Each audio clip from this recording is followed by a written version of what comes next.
Après avoir débuté l'élaboration de son plan climat avec les élus municipaux, la MRC de Témiscamingue passe à la phase de consultation de sa population. On regarde avec les citoyens s'il y a des précisions à apporter. Ils sont les yeux et les oreilles des élus municipaux sur le terrain. Ils voient des choses très précises, très pointues, mais ils ont aussi beaucoup de gros bon sens. Qu'est-ce qu'on peut faire? Alors, on valide avec eux. Les consultations citoyennes ont débuté dimanche et se poursuivent jusqu'à mercredi en passant par La Tulipe et Gabourey, Témiscamingue et Saint-Bruno-de-Guigue.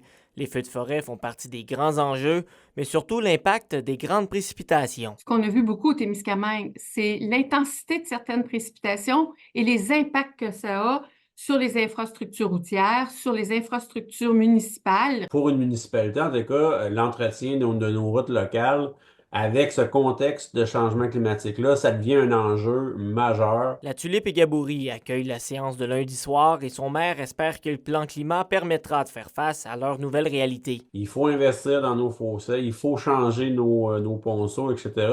Et ça coûte cher. Donc, j'espère que une fois que le plan va être élaboré et qu'on va identifier des actions, qu'il va avoir un peu des sous qui vont rentrer avec. Les réalités climatiques sont différentes à chaque coin du Témiscamingue. La MRC souhaite donc avoir le plus de rétroaction citoyenne possible. On voit qu'il y a des fragilités aux feux de forêt qui sont beaucoup plus grandes dans le secteur près de Rimini que celles que les craintes de feux de forêt le sont quand on est dans le secteur de Témiscamingue, par exemple.